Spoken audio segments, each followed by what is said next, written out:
So welcome back. We have been discussing about the trade-off between the inventory cost. So as you can see, if we order less number of quantity, okay, obviously the carrying cost will come down, okay, but the ordering cost will increase, and vice versa takes place. That is, if I order more quantities, okay. So why I'm ordering more is if you are buying in wholesale. For example, if I'm buying 10,000 units of product, then the seller will give me some discount. Okay, so from that perspective also, many will try to buy in a bulk. But what is the disadvantage here is when you buy in bulk, you have to have sufficient storage capacity to store those excess quantities. Okay, so that is the trade-off here. That is the conflicting objective we are having. If I order in small quantity, then my carrying cost will come down. But if I order in large quantity, what happens? My ordering cost will come down. But the vice versa cost, that is the carrying and ordering cost, they will be conflicting in nature. So that is one particular point at which this ordering cost and carrying cost intersect. Okay, so my total inventory cost is nothing but sum of these two. Okay, I have to add my both carrying cost as well as ordering cost. So I'll be getting a parabolic curve. So at the point of intersection, okay, at this point only the total cost will be minimum. So this is a total cost function. Okay, at this point it is minimum. So if I extend it to the x-axis, I can see that if I order exactly this Q star, okay, the star indicates optimum. Okay, so what I mean by optimum is if I order more than my optimum, then if I order more than my optimum, the inventory cost will be increasing. If I order less than the optimum, my inventory cost will be increasing. Okay, only if I order this particular optimal value, my inventory cost will be minimized. Okay, so optimal is nothing but the best thing. So that is only one value, and if you order more or less than that particular value, your inventory cost will increase. Okay, so this point only we are going to find. So the inventory control techniques, it focus on finding what is the optimum order quantity to be purchased, okay, or what is the optimum batch size or lot size to be manufactured. Okay, that is what we are going to see. Yeah. So why inventory control techniques? So we have still fast seen what is inventory, what are the different types of inventory, and what are the cost components associated with inventory. Now let us view whether this inventory is good or bad. Okay. First one is, as I said before, if you buy in bulk, automatically you will be getting some discounts. Okay. So if you buy in bulk, your purchase price will come down. So that is one advantage of having the inventory. But the disadvantage is, if you buy in bulk, then you have to have more storage space. Okay, so storage spaces then means you have to pay some rent. Okay, so that is disadvantage. Okay, so if you have excess inventory, the purchase cost will come down. But if you have excess inventory, then you have to have enough space to store it. So these are this is a disadvantage. The advantage is having inventory enables you to maintain a higher service level, because whenever there's a fluctuation in demand, using this excess inventory, you can meet up that particular demand. Okay, but what is the disadvantage? Having anything in excess, if a product becomes obsolete. Okay, what do you mean by obsolete? It is out of trend. Okay, for example, I'm having an iPhone S5 in bulk. I'm purchasing iPhone S5 model in say 1,000 units. At the end of one particular year, the S5 goes out of trend and S6 comes in, right? So then your product becomes obsolete. No one will be willing to buy it. So the inventory cost, so the inventory maintained will be of waste of money. So that is a disadvantage. Further, inventory is not cheap. Okay, when you are buying on wholesale or buying in excess, you are blocking your financial capital. Okay, instead of buying inventory, you could have used that capital to upgrade your machine. You can use that capital to upgrade your labor. Okay, so you are blocking your capital, financial capital. If I'm a new business person, I will be having only small amount of capital. Say for example, I will be having 10 lakhs of money. If in that 10 lakhs, I am spending 4 lakhs on inventory, okay, then that capital has been blocked. Instead of buying that inventory, I could have used that 4 lakh to upgrade my machine. Instead of using a 3-axis milling machine, I could have bought a 5-axis milling machine, right? So inventory is seen as a block to your capital. Okay, so that is a disadvantage. So inventory is neither good nor evil. You should have an optimal amount of inventory such that you could meet up the fluctuation in demand and keep up with your customer service. You could avail the discount from your wholesale supplier, and you can also make sure that your product doesn't become obsolete. Okay, so keeping these perspectives only, we are going to see about inventory control techniques. So what is inventory control techniques? So these are the scientific methods where we are going to find what to order. Okay, so how much of quantity to order and when to order.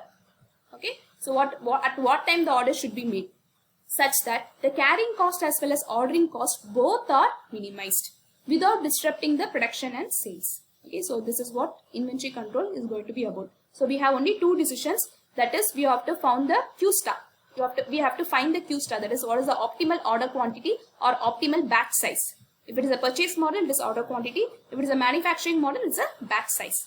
Next one is cycle time, that is what is the time interval between two consecutive orders, or what is the time interval between two consecutive batches. Okay, so we are going to find Q star and T star. That is the purpose of any inventory control technique.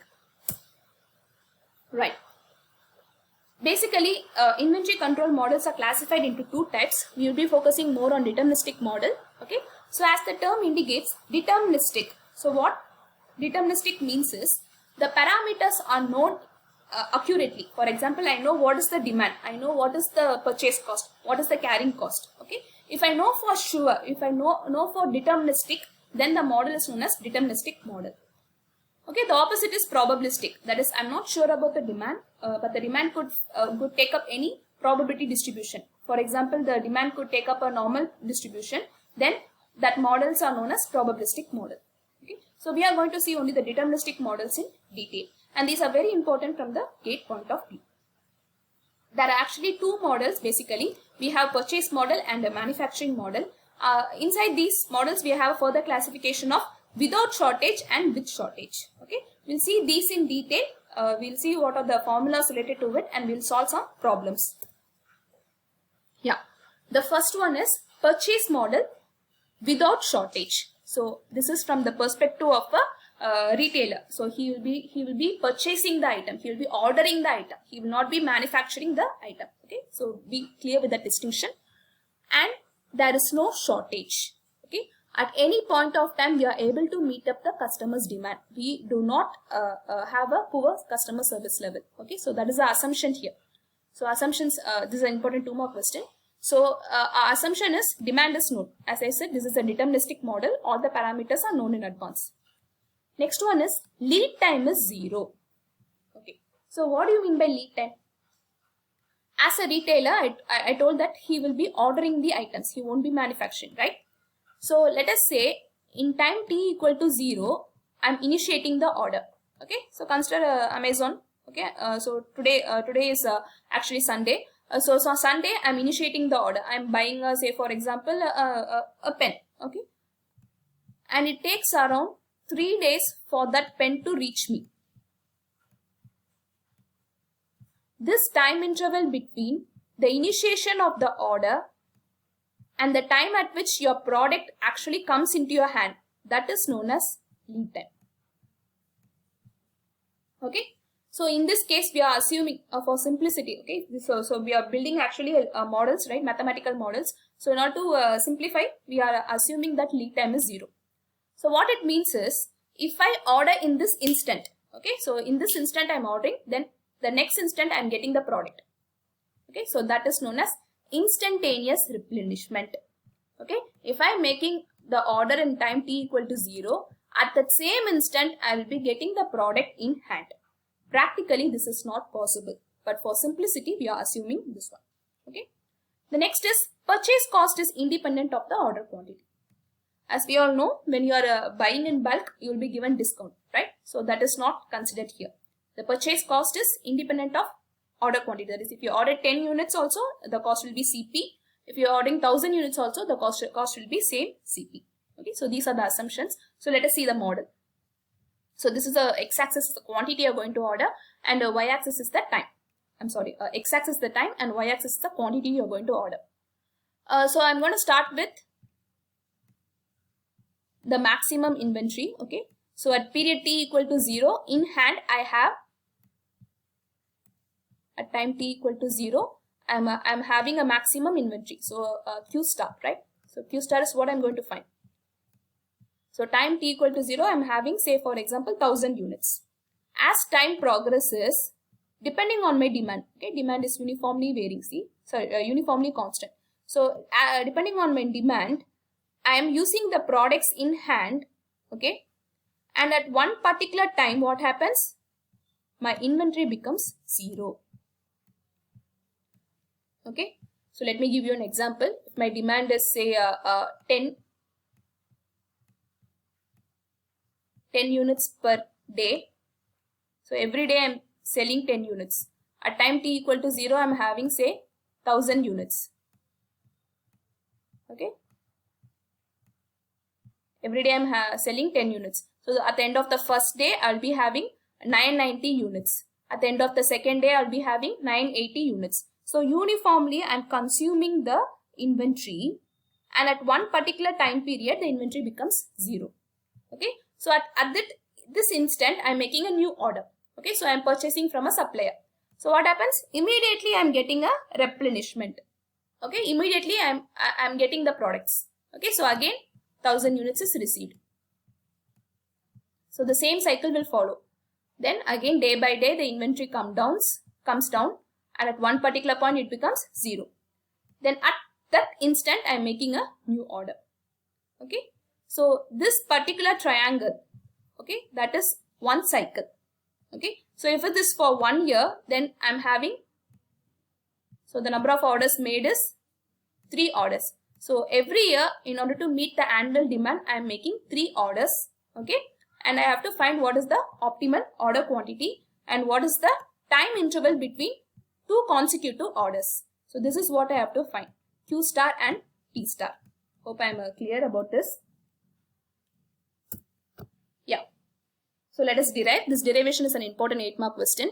So the first one is, let us say, my this one I gave for a day, but generally the inventory model will be done for years. Okay, so say I'm making a 10,000. I'm having a demand of 10,000 units per year.